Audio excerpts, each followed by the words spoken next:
Bienvenidas y bienvenidos a un evento más de la Academia Mexicana de la Historia. Nos reúne aquí la ceremonia solemne de recepción del doctor Víctor Manuel González Esparza. El día de hoy, él ingresa a la Academia Mexicana de la Historia como miembro corresponsal en Aguascalientes. Dará respuesta a su discurso nuestro miembro de número, el doctor Aurelio de los Reyes. Pues ya está sonando las palabras allá en la ciudad de Aguascalientes. Mandemos los micrófonos, escuchemos con Lo atención. menciono porque inevitablemente nos ubica en la importancia de la academia, del trabajo de sus integrantes, el impacto que se ha tenido a través del tiempo y la recuperación de la historia.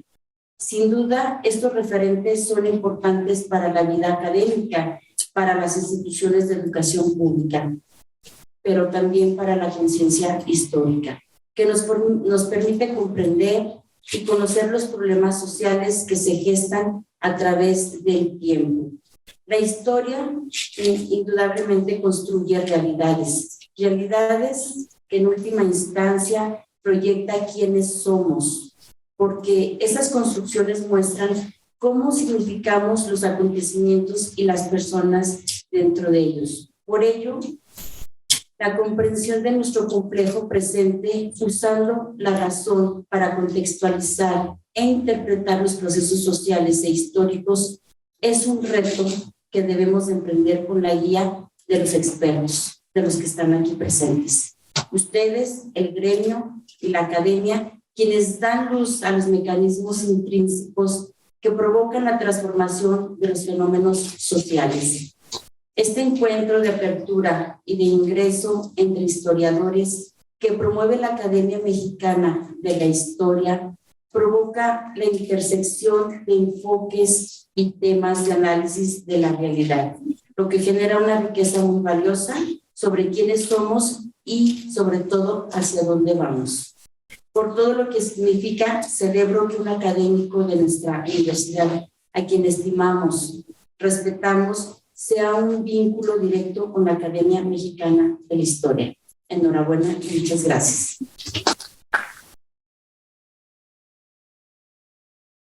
En este momento los invitamos a escuchar al doctor Javier García Diego, presidente de la Academia Mexicana de la Historia, quien dirigirá unas palabras a través de un video. Por favor. Hola, muy buenos días, colegas. Aquí desde la Capilla Alfonsina de la Ciudad de México, mando un cariñoso saludo a Víctor Manuel González Esparza en esta fecha tan importante para él. Hoy dará su discurso de ingreso a la Academia Mexicana de la Historia. El tema del discurso es Humboldt y la división antigua, reflexiones sobre el orden territorial mexicano. Saludo también a quienes lo acompañan allá en la Universidad Autónoma de Aguascalientes y muy particularmente a Aurelio de los Reyes, quien representa a la academia y además dará respuesta a su discurso de ingreso. Como ustedes saben, Víctor Manuel González Esparza ingresó a la Academia de la Historia, fue aceptado en la academia el día 3 de marzo de 2020. Había sido propuesto por el propio doctor Aurelio de los Reyes y por la doctora Josefina Zoraida Vázquez.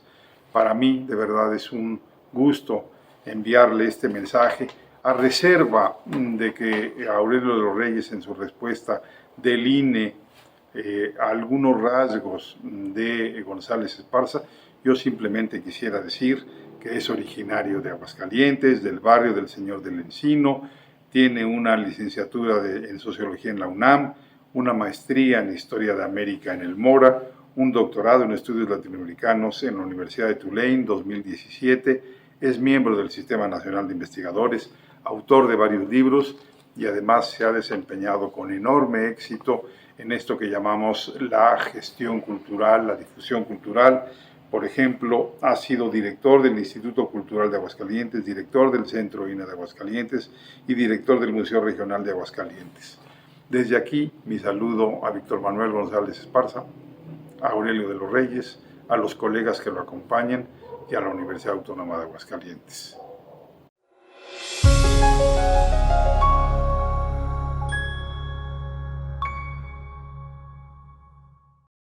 A continuación invitamos al doctor González, quien le da su discurso de ingreso, Humboldt y la división antigua, reflexiones sobre el orden territorial mexicano. Adelante, doctor.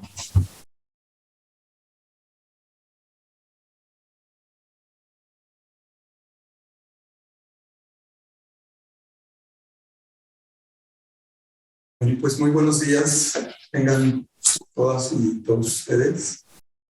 Es para mí, pues desde luego, un honor estar aquí en este día para dar mi discurso.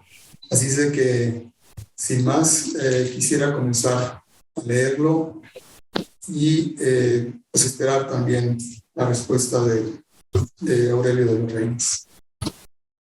En su discurso de ingreso como miembro del número de la Academia Mexicana de la Historia en julio de 1979, la doctora Josefina Zoraida Vázquez se refirió a la importancia de escribir y enseñar historia más allá de los usos políticos y de la tradicional polarización entre hispanistas o hispanófobos, conservadores y liberales, para proponer una nueva narrativa histórica que contribuya a formar ciudadanos con una proyección realista hacia el futuro.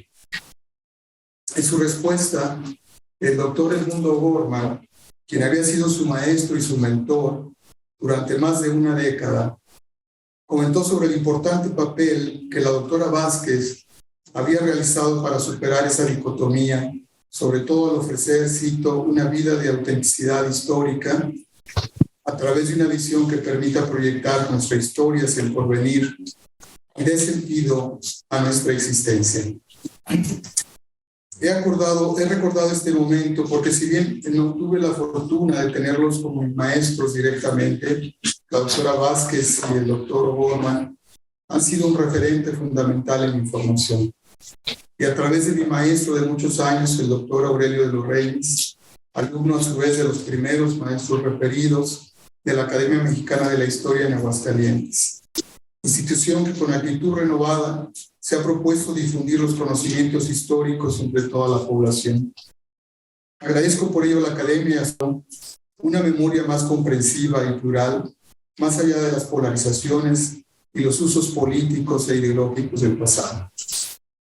Esta labor de generar nuevos conocimientos y de difundirlos no sería posible sin instituciones como la Universidad Autónoma de Aguascalientes, a quien agradezco la posibilidad de poder dedicarme a la investigación y a la docencia y de trabajar sobre todo con jóvenes, porque enseñar y aprender historia es una manera de contribuir a construir el futuro a través de una mejor comprensión del pasado y del presente. Igualmente agradezco a mi familia por saber estar presente en momentos en que toda la humanidad, no exagero, vivimos momentos de incertidumbre y de pérdidas irrecuperables, donde todos a final de cuentas reconocimos nuestra fragilidad como especie y quizá aprendimos que era necesario repensar y transformar nuestra idea de progreso. Gracias también a ustedes aquí presentes y a quienes nos ven por las redes por engalanar esta ceremonia, particularmente a las decanas de los Centros de Ciencias Sociales y Humanidades y de las Artes, la maestra María Zapopan y la doctora Blanca Elena Sáez, de quienes he recibido todo el apoyo para la realización de este evento. Mi más sincero agradecimiento. Bueno, he subtitulado este discurso como reflexiones sobre el orden territorial mexicano, porque me parece que la división territorial mexicana tiene una historia no suficientemente contada y que tiene implicaciones sobre el federalismo que surgió al momento de la independencia. Para ello me sirve de guía un mapa elaborado por Alexander von Humboldt y que relativamente hasta hace poco tiempo, en 2008, fue descubierto en los papeles del sabio alemán en los archivos de la Real Academia de la Historia de España. Frente a la vieja idea de que nuestro federalismo fue copia del estadounidense y de ahí nuestros problemas en la construcción del Estado Nacional, la historiografía, al menos desde los trabajos de Edmundo Gorman, Etienne Benson, Ernesto Lemoine, Josefina Vázquez y muchos más recientes como Marcelo Carmagnani, Ida de Gortari, Manuel Chus, etc., han mostrado que este fenómeno, que reconoce la doble soberanía de los estados provinciales, de los estados de la República y el Estado central bajo soberanías en disputa, tiene profundas raíces incluso más allá de las transformaciones de los Borbones. Las divisiones en intendencias y en obispados, como lo han sugerido algunos autores, no fueron por sí solas o en su combinación las bases sobre las que se fincó la historia de la división territorial mexicana. Como lo veremos, esta embrollada historia de las divisiones territoriales, como la calificó Gorman, ciertamente tuvo raíces más profundas que es importante explorar. Escribir sobre Humboldt tiene el riesgo de repetir lo ya dicho. Sin embargo, a la división antigua, mencionada por Humboldt en su ensayo político sobre el reino de la Nueva España, no se le ha prestado la suficiente atención y desde nuestra perspectiva es una sugerencia fundamental para entender el origen de la división territorial novohispana, al igual que de la nación independiente. Sobre todo porque, como veremos, no existen prácticamente mapas generales de las provincias de la Nueva España. No obstante, la gran calidad de trabajos de los ingenieros españoles y novohispanos que cartografiaron los reinos a partir, pero solo de fragmentos, no con una visión general. Para ello, claro, vamos a ver algunas excepciones. Para ello haremos un recorrido sobre los principales mapas de la Nueva España, que incluyeron a las provincias, comprendidos los elaborados por las potencias enemigas de la monarquía católica.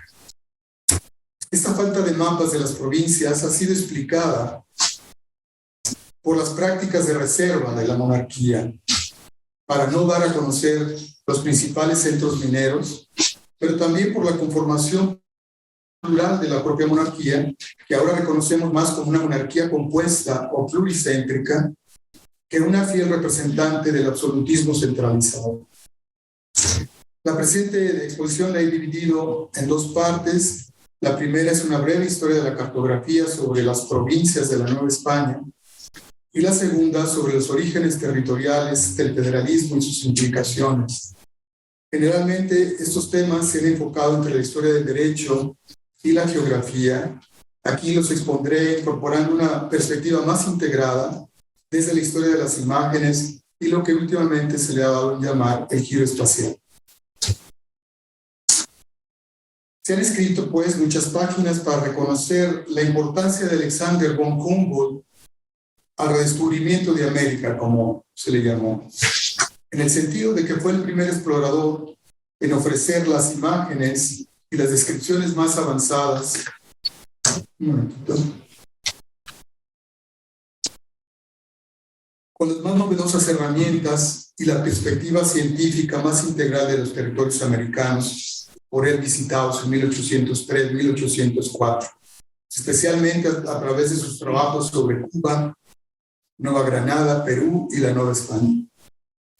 Me refiero a las imágenes porque a través de los dibujos de la naturaleza y de la cartografía se observa claramente la relevancia de lo visual en toda la obra del científico.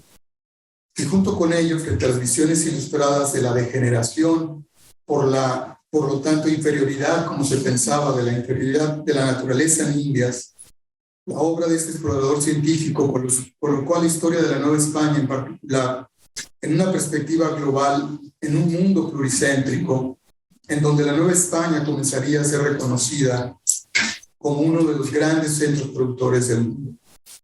El texto de John Tutino al respecto sobre la Norteamérica española es fundamental en toda esta reconsideración sobre la Nueva España. Quizá por ello Humboldt es cada vez más cercano a nuestro tiempo. No obstante, pocos autores han reparado en una sugerencia que el explorador científico hiciera sobre las divisiones territoriales en la Nueva España. Como en otros temas, el estudio de Edmundo Gorman sobre las divisiones territoriales continúa siendo un referente fundamental al respecto. Escrito originalmente en 1937, advertía ya, cito, del laberinto que constituye la embrollada historia de nuestra división territorial, para lo cual trató de comprender dicho embrollo a través del estudio que más claridad proporciona, no solo sobre el periodo independiente, sino sobre las divisiones territoriales durante la colonia. Planteó, de hecho, una de las diferencias centrales entre ambos periodos. En la colonia, las provincias surgen como resultado de fenómenos históricos reflejados sobre el territorio y reclaman un reconocimiento legal. En la República, las entidades se crean o desaparecen por misterio de la ley. Cierro la cita. En la primera, se trata de una necesidad de hecho, en la segunda, de derecho. O'Gorman menciona las diferentes divisiones durante el periodo colonial, las cuales se fueron conformando simultáneamente. La primera son las eclesiásticas, a su vez con 3 diferentes divisiones, por jerarquía, por provincias de evangelización y la división de los territorios por los tribunales del Santo Oficio. La segunda tiene que ver con las divisiones judiciales administrativas que recaían básicamente en las audiencias. Y finalmente, la administrativa fiscal, que correspondía a las provincias y posteriormente a las intendencias. Cada una tenía su propio orden y jerarquía, por lo que la historia de este periodo tiene que ver con los diversos y múltiples conflictos de jurisdicción. Hay un punto que menciona O'Gorman que resulta fundamental para nuestra historia y tiene que ver con lo que Humboldt llamó la división antigua, es decir, la división geopolítica conformada por las provincias. Estas antiguas divisiones, cito, son todavía muy usadas en el país, comentó Humboldt, después de mencionar los reinos y provincias y antes de abordar en su libro, en su ensayo, las intendencias. O'Gorman realizó una de las primeras imágenes de esa división antigua. A ver si ¿es al revés? Ahí está. Una de las primeras imágenes de esa división antigua, dado que en su momento, mejor pasa, por favor.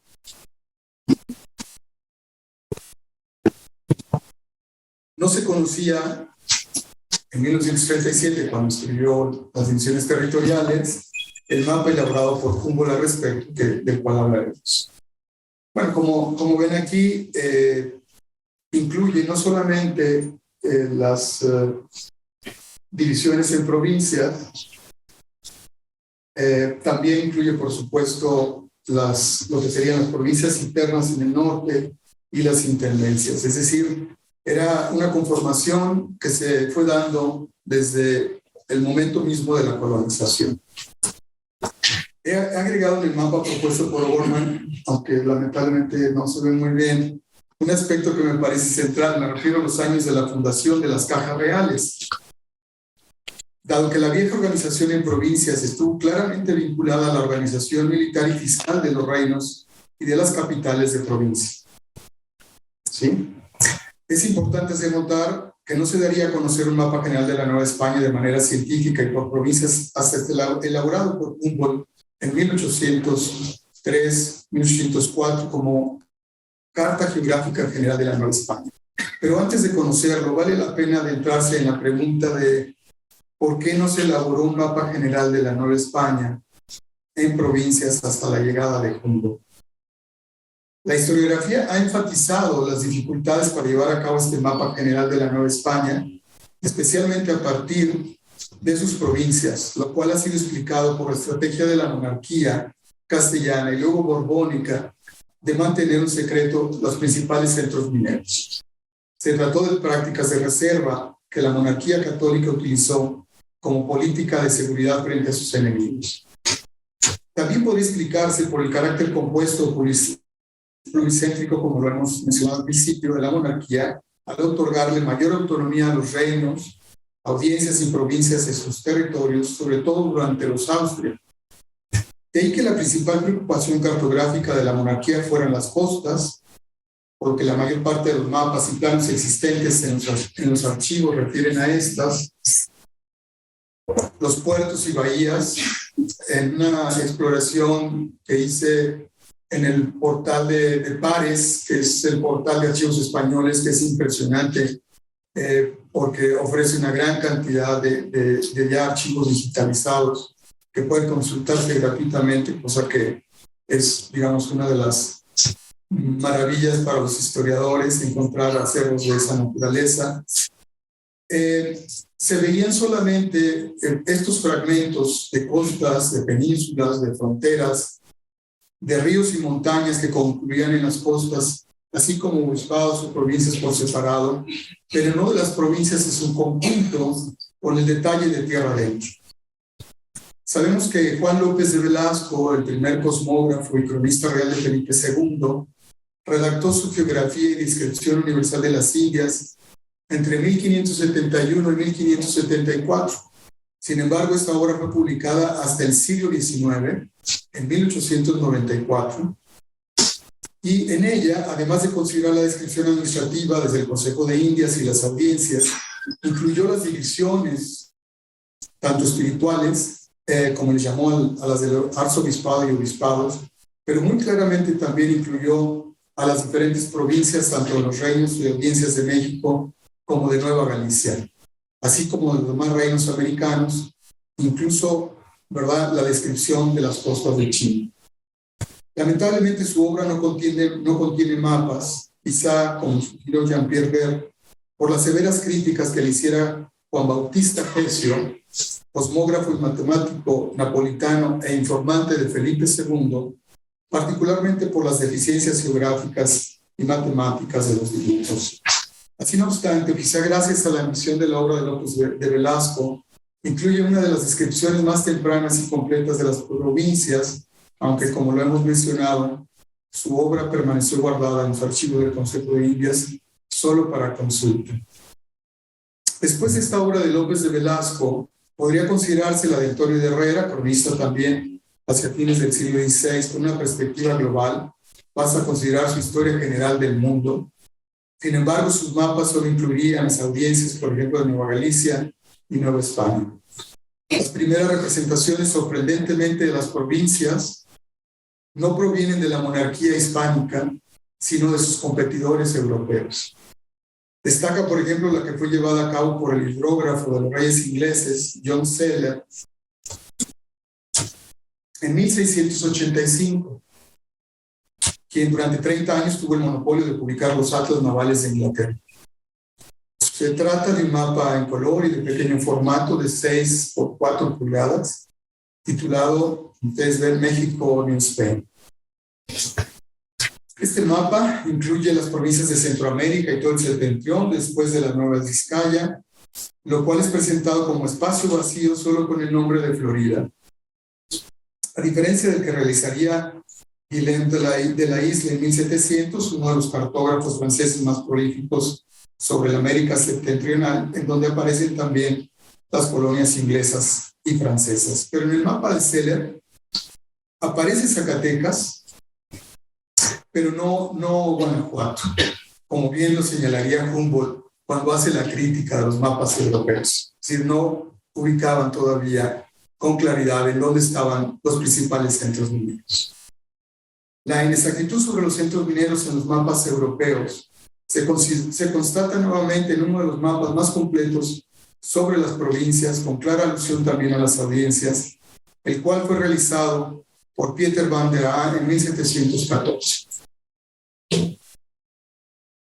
En su novela Atlas, en Holanda. En este mapa aparecen 15 provincias sin contar las centroamericanas y no aparecen las Californias ni Nuevo México.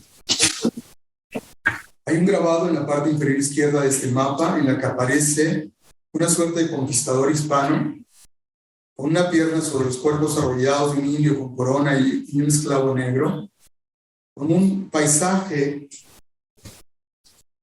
en donde abundan los ganados y la vegetación, y de la otra parte personajes míticos de la conquista de los Indias. En un atlas difundido en francés e inglés con estas imágenes, pues no deja de ser parte de una propaganda particularmente anti-española o anti-monarquía católica. Las minas de Zacatecas y Guanajuato, por ejemplo, aquí sí están bien señaladas. El autor sigue siendo un referente importante en la reflexión sobre las divisiones que, como hemos comentado, se originaron desde el siglo XVI con propósitos administrativos, pero sobre todo territoriales, militares y fiscales. Eman Bowen, geógrafo de Su Majestad, cartógrafo, impresor y publicista inglés, en 1759 realizó otro mapa bellamente coloreado y con un grabado copiado de la figura del conquistador, también similar al que había realizado Pieter van der. Esta imagen sería constantemente repetida. El conquistador español con la pierna sobre el lomo, ¿verdad?, del esclavo negro, y también encadenado, ¿verdad?, los principales indígenas. Sin duda, por lo que he comentado, la propaganda antimonarquía católica, pero también como ejemplo de una naturaleza rica y exuberante. En general, estos mapas también comienzan a presentar el paisaje. Incluye bien las minas de Zacatecas, pero no la de Guanajuato nuevamente. En este mapa hay 18 provincias, ya incluidas California, Nuevo México, Luisiana y Florida, pero con cambios en grados en las ubicaciones. Se trata de un excelente ejemplo de representación de las provincias de mediados del siglo XVIII. Como se sabe, la construcción de los primeros mapas científicos dentro de la tradición hispana se debe a Sigüenza y Góngora en el siglo XVII y Alzate en el siglo XVIII. Habría que incluir también el mapa hidrográfico de Villaseñor y Sánchez, realizado en 1746. Para algunos tratadistas, entre ellos Humboldt, el mapa de Alzate es una copia del de Sigüenza y Góngora. Este es el mapa de Villaseñor y Sánchez. Ahorita, este es el de Alzate. No obstante que pocos conocieron el elaborado por este último en la segunda mitad del siglo XVII. Como bien lo señaló Elías Trabulce, entre otros, más allá de las imperfecciones técnicas de la obra cartográfica de Sigüenza y Góngora, fue fundamental el grado que su mapa permaneció hasta la recuperación que hiciera Alzate. Es muy similar, la copia que tenemos del de Sigüenza y Góngora, desafortunadamente no es muy clara, y bueno, pero prácticamente, efectivamente, tiene razón Humboldt, hay una gran similitud con este de Alzate. En el trabajo de Villaseñor y Sánchez, habría que reconocer la identificación, como también lo hiciera Sigüenza y Góngora, de los principales ríos y lagunas del territorio novohispano. Está dividido por obispados y jurisdicciones menores, con la descripción de ciudades, villas y pueblos. Regresando al de Alzate, mantuvo la división en obispados. Si ustedes ven las líneas, corresponden más a la división de los obispados que en realidad a la de provincias. Alzate tiene un comentario curioso, porque dice que mantuvo la división en obispados con el argumento de que un alcalde mayor, por razón de que así lo establecen las leyes, poco también reside en el mismo territorio y por consiguiente no puede tener aquella institución topográfica que poseen los curas. Es decir, los curas estaban, según Alzate, mejor preparados para llevar a cabo las mediciones cartográficas de su momento.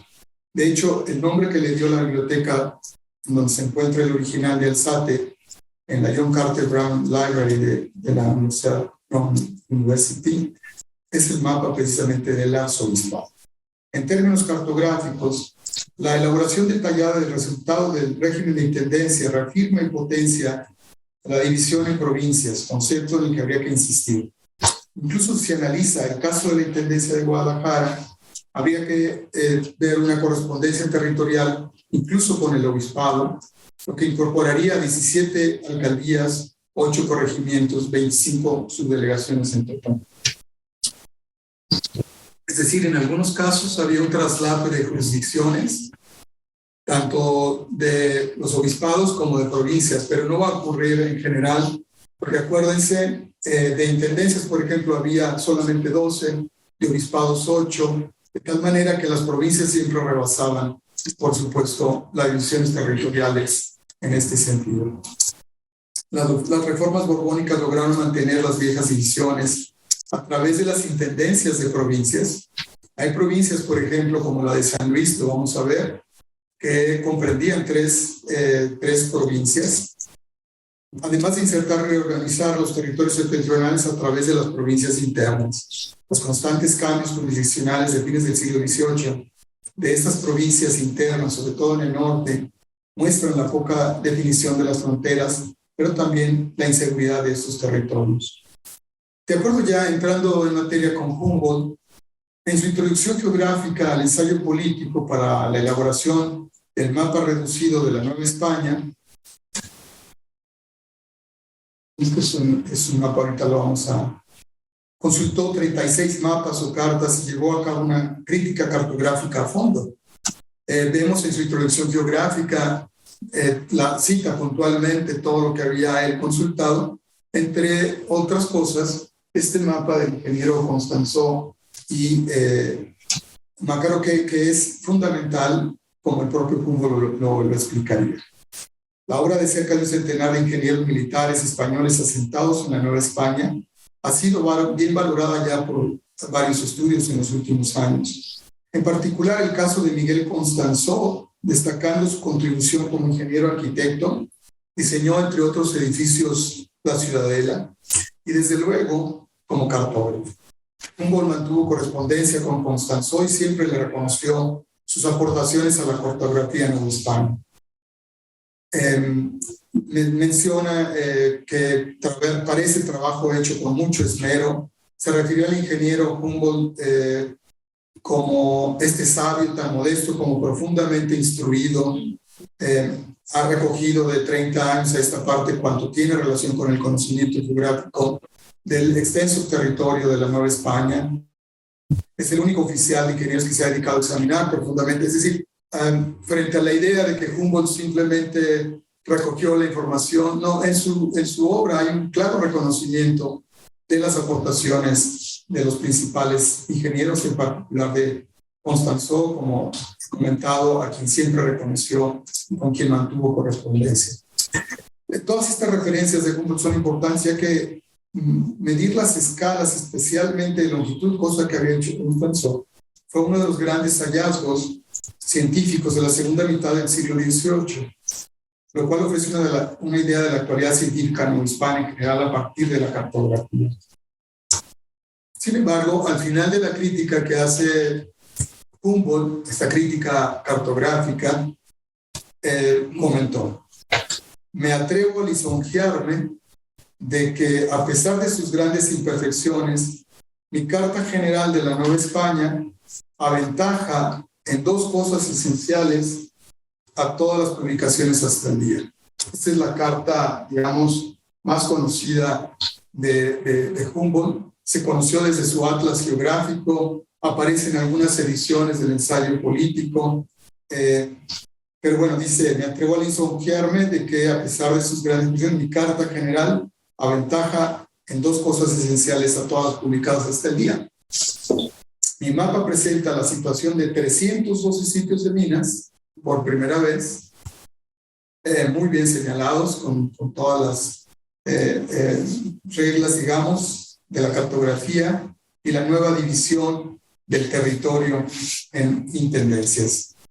Como comentamos al inicio, Humboldt se refirió a la división antigua como muy usada en la Nueva España, es decir, la división en provincias era la que todavía se utilizaba más en su momento, por lo que decidió llevarla a cabo, es decir, realizarla, y es la que conocemos como Carta Geográfica General de la Nueva España.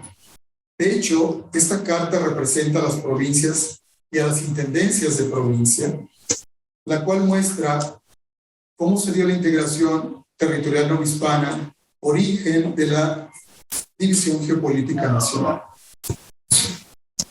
Gracias a los acervos cartográficos de la Real Academia de la Historia de España, en especial de la colección Humboldt que posee, y a la posibilidad de consulta digital que ofrece su portal, pudimos conocer una copia digital de tan importante carta identificada recientemente por Carmen Manso Porto. Ya les había anticipado algunas cosas, pero esta es la carta que recientemente se descubrió en este acervo que les digo de la Real Academia España. De acuerdo con Humboldt, los reinos de la Nueva España, Nueva Galicia y Nuevo Reino de León comprendían 21 provincias en total, sin considerar las centroamericanas, origen, como veremos, del federalismo mexicano. En el mapa hemos resaltado las principales divisiones para observar cierto orden y jerarquía.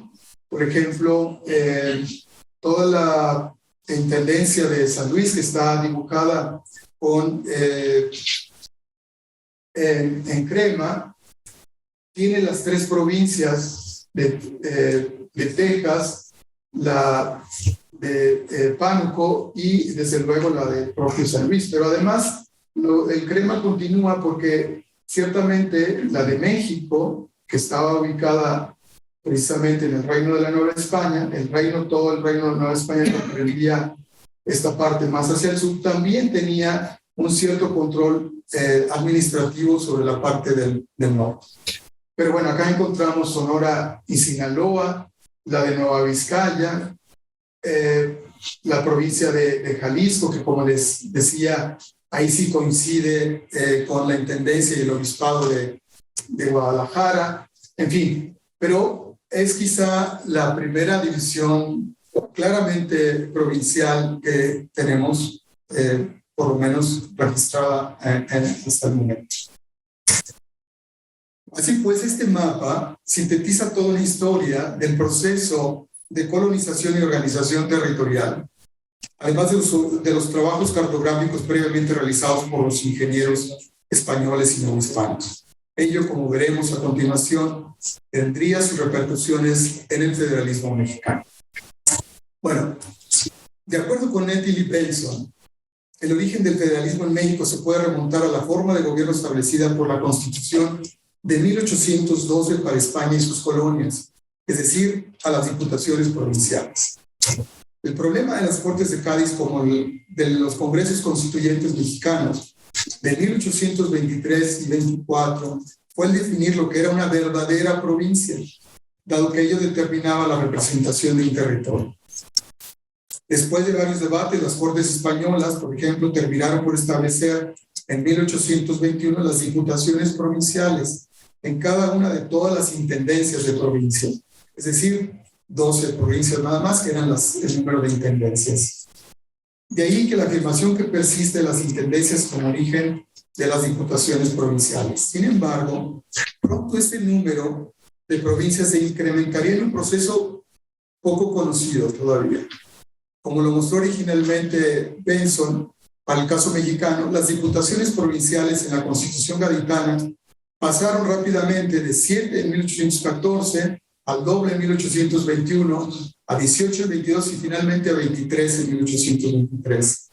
El Acta Constitutiva de la Federación Mexicana de enero de 1824, además de hablar de provincias, reconoció 19 estados más sus provincias y 2 territorios.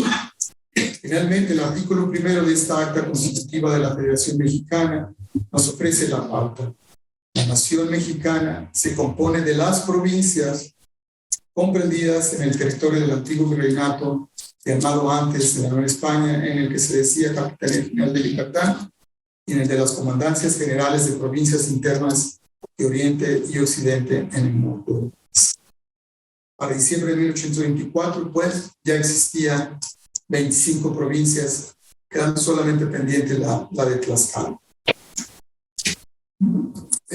Voy a pasarme un poco las discusiones que se dieron en este congreso para ver con más detalle las implicaciones que tuvo esta discusión, por un lado, sobre las provincias y también la falta de reconocimiento que había de ellas durante la época neohispana.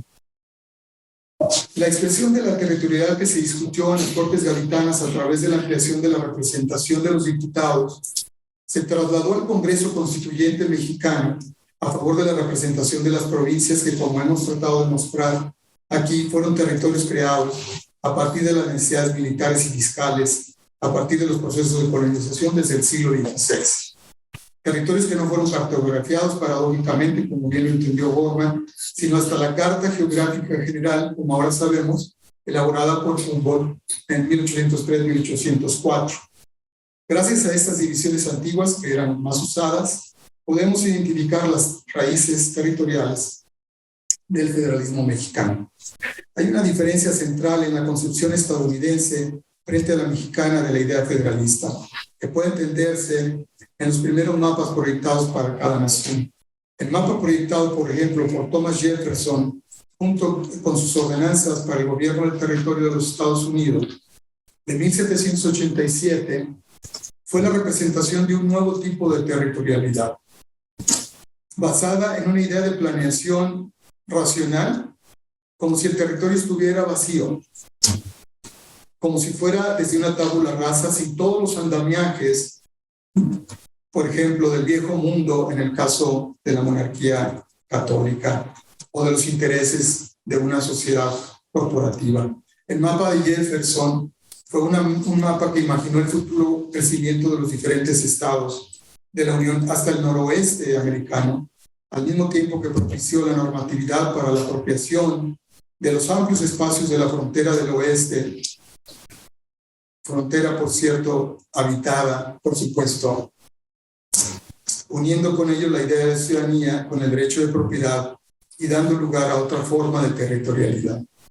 La organización territorial de la Nueva España, en contraste, se fue construyendo a partir de los reinos prehispánicos, como el propio de Tlaxcala, Michoacán, pero sobre todo con base en la gratificación en comenderos y capitanes de guerra en los orígenes de la colonización, lo cual en el siglo XVII permitiría la expansión de los latifundios y de pueblos, villas y ciudades con base en las mercedes otorgadas por la corona y con base en la jurisdicción de las audiencias en la conformación de las provincias.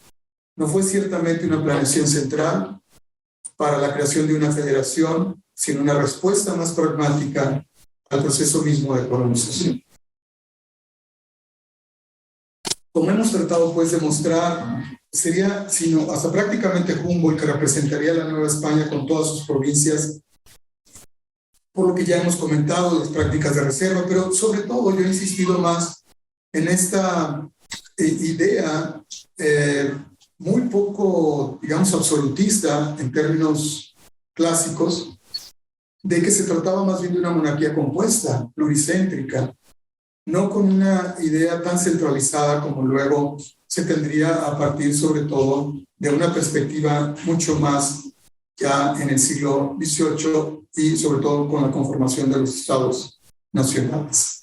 Las reformas borbónicas trataron de reorganizar el espacio geopolítico, pero implicaron fundamentalmente el reconocimiento de algunas de las provincias.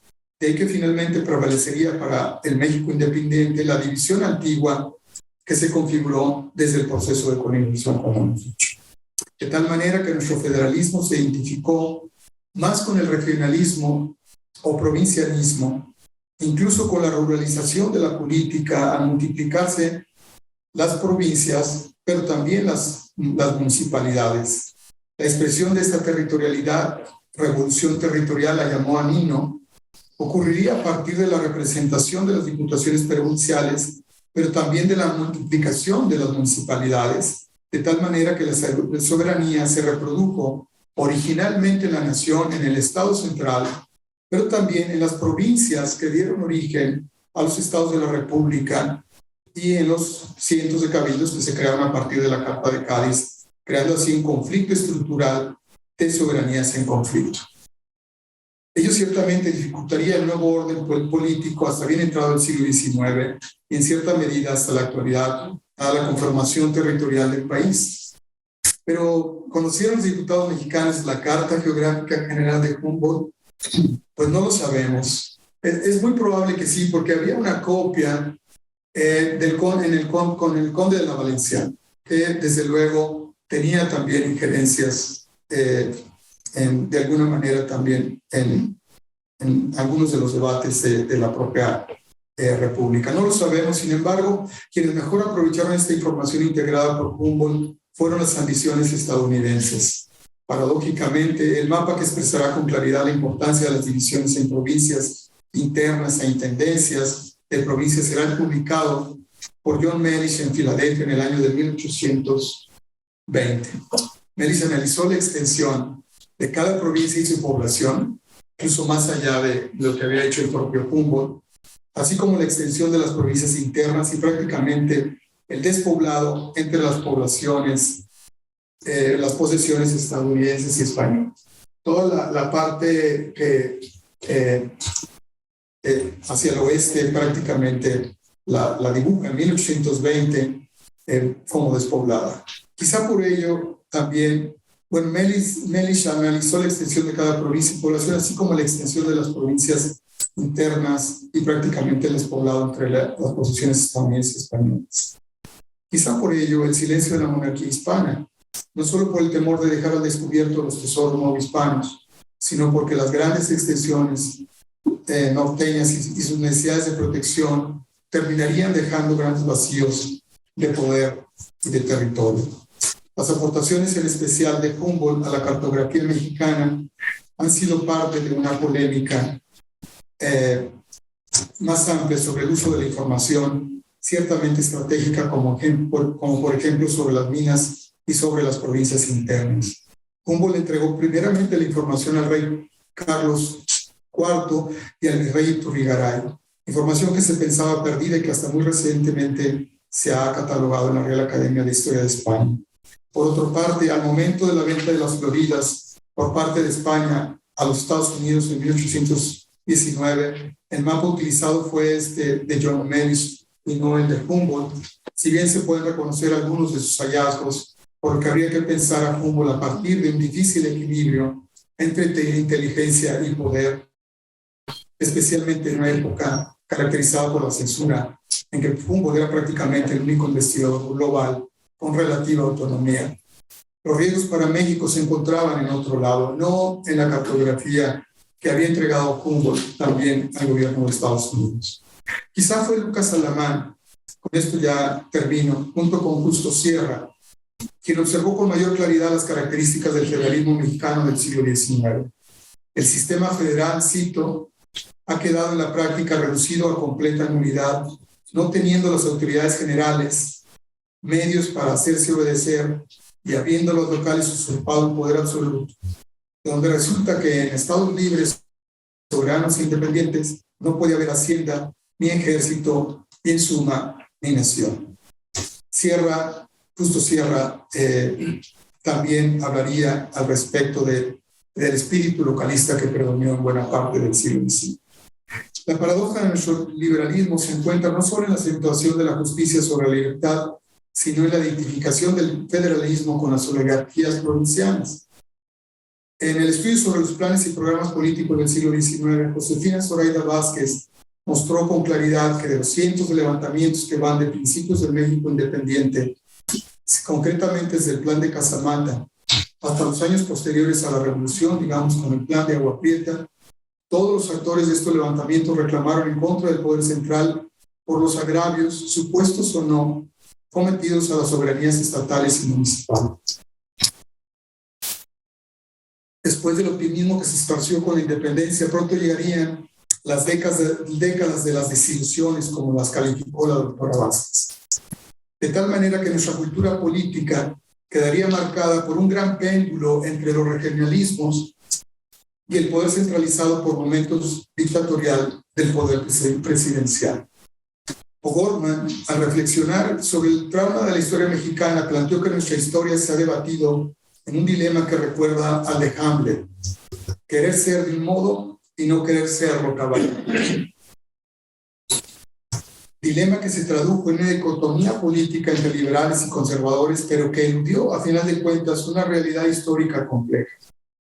De ahí la necesidad de repensar nuestra historia, de asumirla en todas sus contradicciones, para encontrar los equilibrios que permitan una vida republicana y democrática a largo plazo. Muchísimas gracias.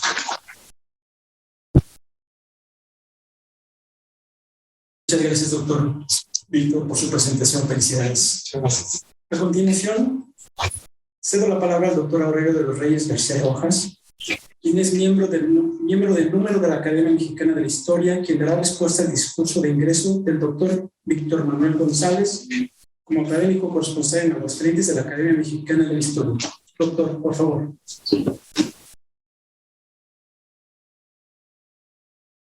Buenas tardes. Buenos días. Pues muchas gracias por su presencia.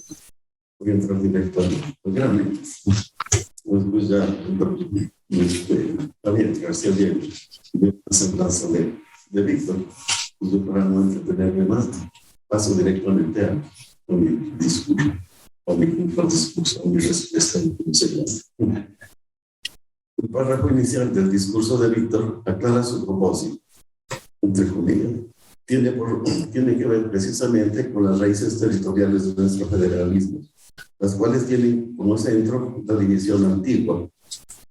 Todo esto por el reciente descubrimiento en los archivos nacionales españoles del mapa que elaborará Humboldt, para, en última instancia, reivindicar el regionalismo frente a la concepción de ver a estos, a los regionalismos, como un signo de retraso. Defensa de la autonomía regional frente al poder central, preocupación sobre la cual Víctor me ha platicado con frecuencia, expresada con claridad en el tercer párrafo.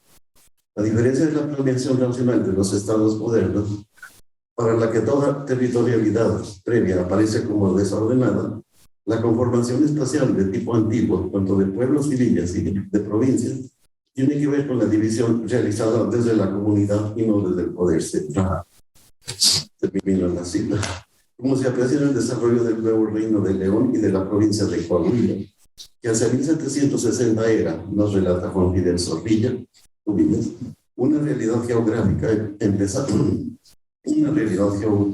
empezaba a configurar la necesidad de conferir a las entidades norteñas la unidad militar y administrativa y la organización eclesiástica que reclamaba. Esto es, se veía la necesidad de emprender una acción para su administración, lo que ocurrió el 11 de marzo de 1788, cuando la corona, mediante Real Orden, aprobó la división de la Comandancia General de las Provincias Internas, estableciéndose dos comandancias generales dependientes del virreinato, una correspondiente a las 4 provincias internas del Poniente, California, Sonora, Nuevo México y Nueva Vizcaya, y la otra las 4 de Oriente, Coahuila, Texas, Nuevo Reino de León, Colonia del Nuevo Santander y jurisdicciones de Parras y el Saltillo. Con ello se inauguraba una nueva nomenclatura para la región del noreste de Nueva España. Terminó así. Fidel Zorrilla, a propósito de Nuevo León, narra también lo azaroso de las divisiones territoriales durante la dominación española. Cita Zorrilla. Visitas, reconocimientos y campañas antecedieron a la constitución de la Comandancia de las Provincias Internas, primeramente organizada con independencia del virreinato, pero en 1784 se subordinó al virrey. En 1788 se dividió en 2 comandancias generales, una con las provincias internas del Poniente y la otra con las del Oriente, con señalamiento del río Aguanaval como línea divisoria. Posteriormente, en 1792, se ordenó la reunificación en una comandancia general única, de nuevo independiente del virrey, comprendidas las provincias de Sonora, Nueva Vizcaya, Nuevo México, Texas y Coahuila.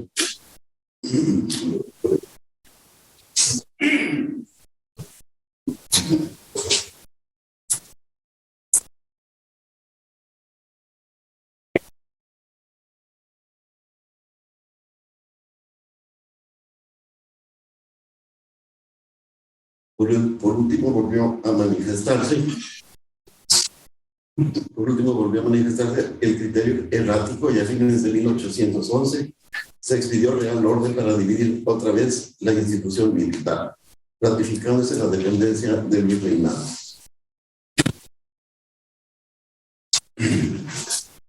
Con excepción de la planificación de la colonia del Nuevo Santander, por lo general necesidades regionales obligaban al gobierno central, la corona, a actuar. Lo anterior, muy de acuerdo con lo dicho por Víctor, comillas. La división territorial del México se explica más por la división antigua, caracterizada más por la fragmentación política que por la de obispados o incluso intendencias, porque estuvo determinada más por intereses locales que centrales. Juan Fidel Zorrilla ilustra una vez más dicha fragmentación.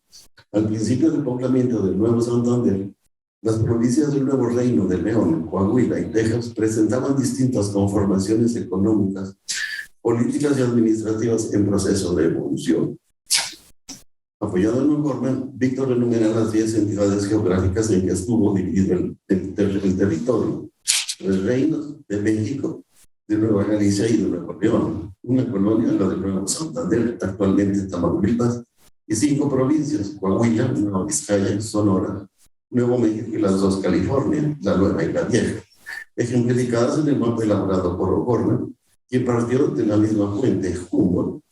Cada reino, cito, o gobernación incluía diferentes provincias. El Reino de México, las provincias de México propiamente, Tlaxcala, Puebla de Los Ángeles, Antequera, Oaxaca y Valladolid, Michoacán. Termina la cita. Nueva Galicia, otras tantas y así sucesivamente. Aún así, para mí no queda clara la jurisdicción de las audiencias de México y de Nueva Galicia, porque de esta, cuando yo exploraba la ruta de la planta, de San Miguel de Allende a Zacatecas para un estudio, supe que en el siglo XVI la frontera de la Nueva Galicia en el norte llegaba a un punto llamado Encinillas, aquí cerca, en no lejos al norte de Ciénega de Mata, donde todavía en los años 90 existía un presidio convertido en granero. En el siglo XVII llegaba a Pinos, para 2 años después bajar nuevamente a Encinilla.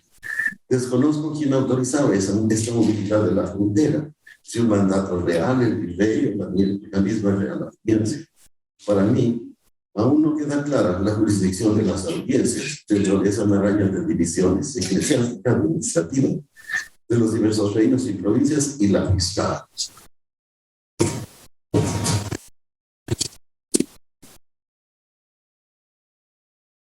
Bien, agradezco a Víctor por invitarme a contestar su discurso, aunque debo reconocer que mis conocimientos sobre el tema no son profundos, son bastante limitados. Entonces, yo más bien le llamaría conjeturas, o si titularía yo conjeturas a mi texto. De cualquier manera, me da pretexto para plantear una vieja inquietud que tengo respecto a la cartografía de México de la época colonial. Porque los mapas, como cualquier cosa, es un documento importante para la historia. Ya lo hemos visto en el discurso de mí. Pues sí, los novohispanos no sabían aplicar el nombre de México a la Nueva España. Solo a partir del siglo XVII la nombraron América Septentrional, como el título de los mapas de Sigüenza y Góngora y de Alzate, citados por Víctor. Cierto que Francisco Javier Clavijero escribió su historia antigua de México a fines del siglo XVIII, pero no es la historia del territorio, sino la del Imperio Mexica. La Gaceta de México de Alzate se refiere sobre todo, está destinada para consumo de la Ciudad de México. Al parecer, pocas veces los novohispanos aplicaron el nombre de México al territorio, como José de Giara y Eguren en su Biblioteca Mexicana, editada en 1755. Reacción a un clérigo de Alicante, España, que recomendó a un joven a viajar a México. Nótese el nombre aplicado desde España, desde la península, porque en pocas palabras era un desierto cultural. Equiara Yeguren recopiló cuanto manuscrito de interés cultural que encontró en Nueva España para su biblioteca mexicana. José de Mariano Beristáin y Sousa continuó dicha inquietud con su biblioteca hispanoamericana septentrional, editada entre 1816 y 1821, cuyo título parece corregir el de Equiara Yeguren. En cambio, la cartografía europea norteamericana al territorio de la Nueva España desde el siglo XVI se le conoció con diversos nombres, entre ellos el de México, México Nueva España, de lo que hemos visto en notas de Nueva España o México, como lo vimos en los mapas mostrados por Víctor, que en ocasiones precedidos por el del Reino, como el de Constanza y Mascarón. De ahí que para un Alejandro de Humboldt, familiarizado con la cartografía europea, habla indistintamente de México, Reino de México, Nueva España o Reino de Nueva España. Cito al varón de Humboldt: entre las colonias sujetas al dominio del rey de España, México ocupa actualmente el primer lugar. Los confines que separan el Reino de México del de Guatemala confinan con la costa grande del océano. Siempre que en el curso de esta obra nos servimos de los nombres de Nueva España y de México, excluimos la Capitanía General de Guatemala. No solo así voy a público.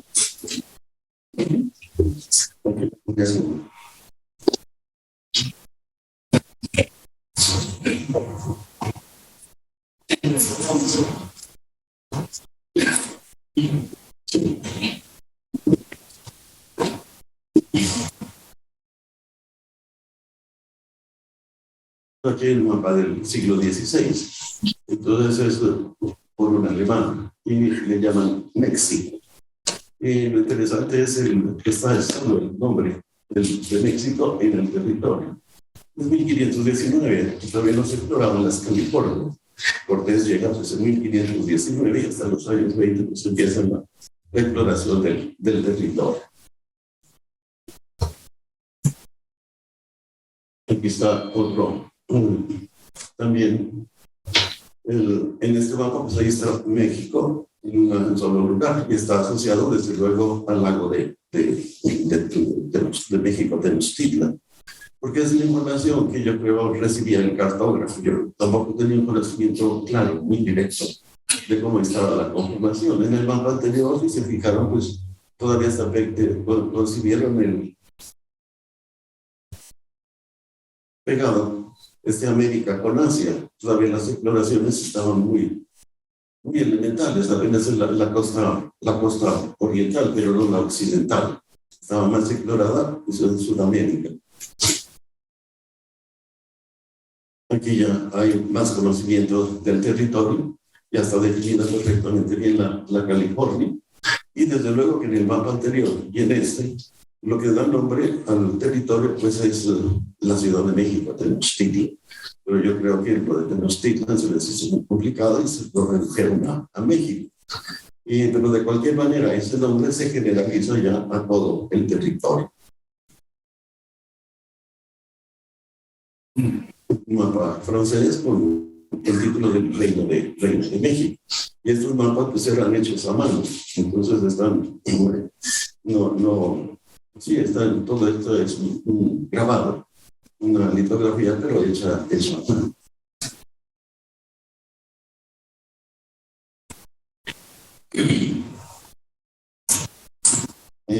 Pues los norteamericanos por lo general evitaban el nombre de Nueva España. Desde el principio lo llamaron México. Aquí está el de México, pero está desde luego sobrepuesto en el territorio.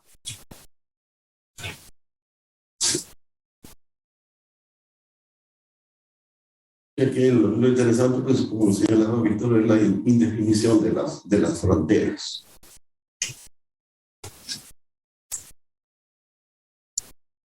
Este es bueno, sí. De acuerdo a Antonio Rubial, la identidad novohispana tuvo 4 momentos complementarios. El primero en la segunda mitad del siglo XVI, como una reacción a la visión negativa de los peninsulares, caracterizado por la exaltación de las bondades de la Nueva España, que podría ejemplificarse con México en 1554, de Cervantes de Salazar, o con la grandeza mexicana de Bernardo de Valbuena.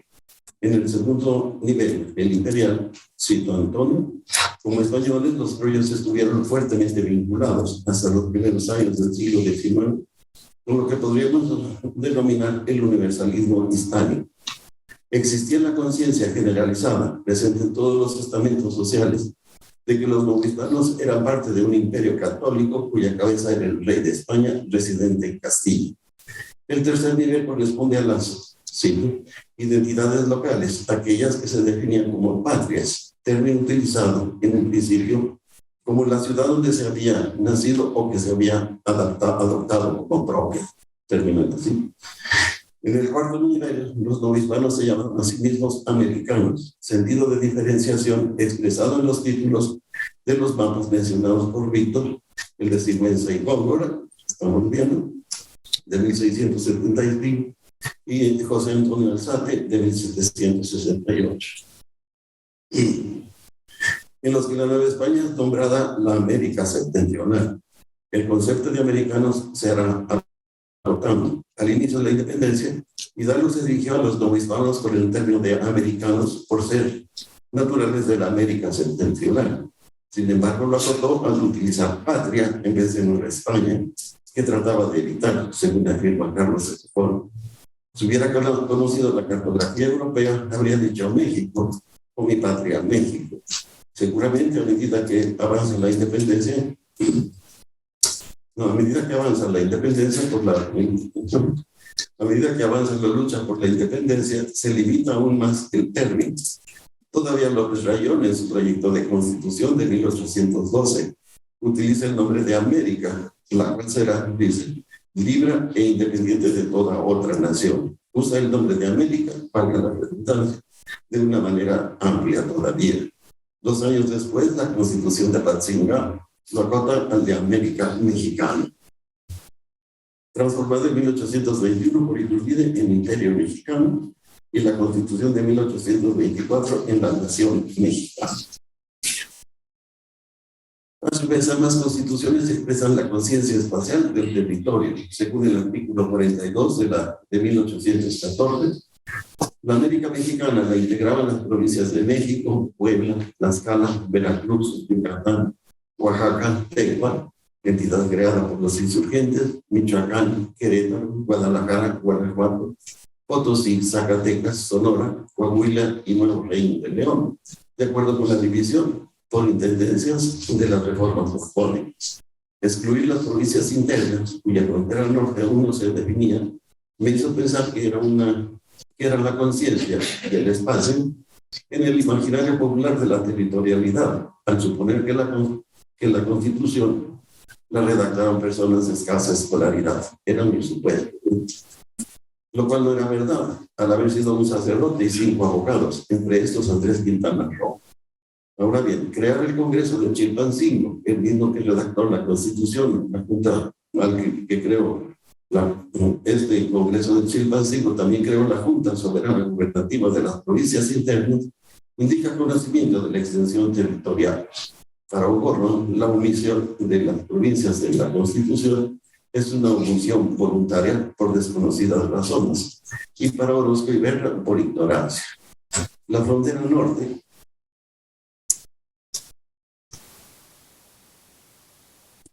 norte se limitó finalmente en 1818 con el Tratado Adams-Onís.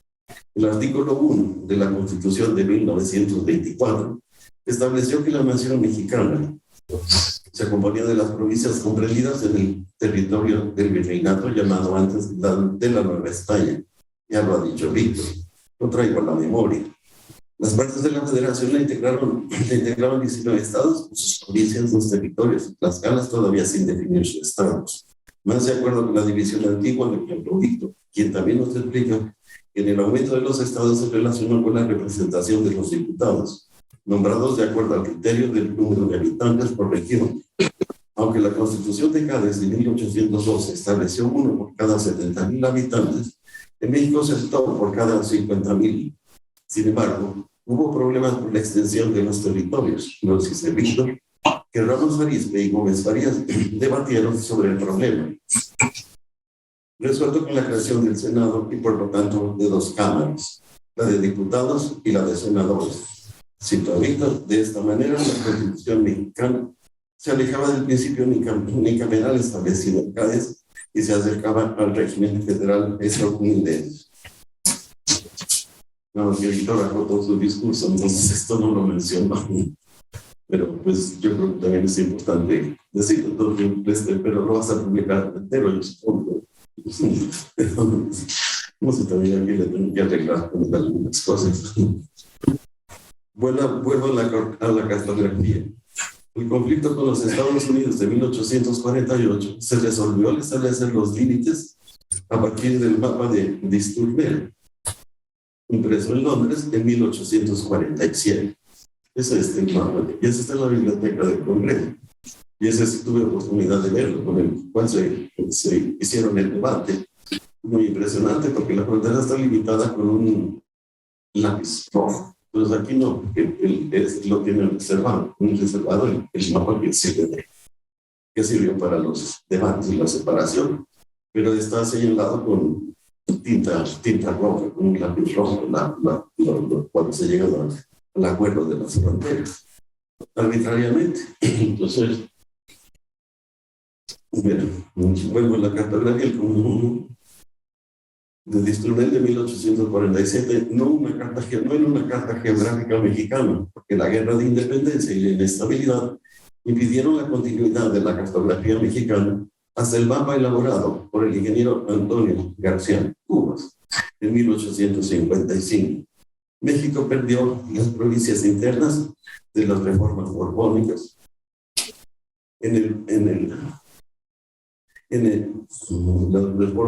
Las de Oriente, Nuevo México, Texas y Occidente, la Vieja California. Sinaloa, así le penetraba muy al norte, entonces seguía siendo el estado de Sonora. Se creó después, es donde está Arizona, más o menos, y Nuevo México. Antonio García Cubas narra su encuentro con Santana, que se hacía nombrar al peso serenísimo para mostrarle el mapa. Cito a Antonio García Cubas: el omnipotente personaje examinó con detenimiento la carta que se le presentó y al observar en ella la gran extensión del territorio que tan injustamente nos arrebataron nuestros vecinos, dijo no sé qué palabras llenas de amargura, lo que no dejó de causarnos grande extrañeza, pues advertí que antes de la presentación de aquella carta no se tenía la menor idea acerca de la importancia del territorio perdido. Ese acto quedó profundamente grabado en mi memoria. Así. En su discurso, Víctor dejó clara la utilidad del estudio de la cartografía desde el punto de vista histórico, su preocupación por la singularidad del federalismo mexicano, así como su añeja preocupación por la autonomía regional frente a las decisiones centrales. No me queda más que a nombre de la Academia Mexicana de la Historia dar la bienvenida al doctor Víctor Manuel González Esparza.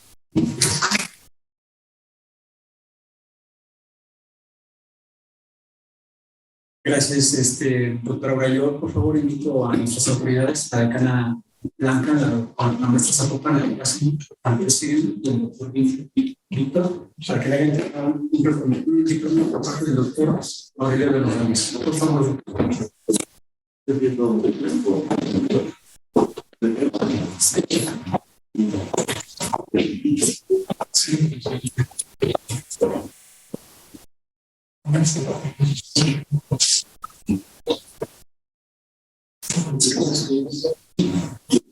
Es nada más de decir que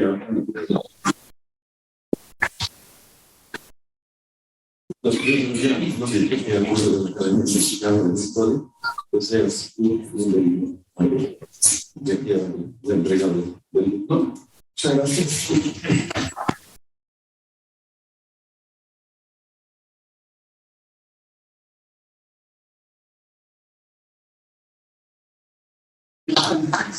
Sentarse, por favor, para invitar, yo invito a todos los presentes que si tienen algún comentario, una pregunta a los doctores, a los miembros de la academia, lo pueden hacer en este momento. Por favor.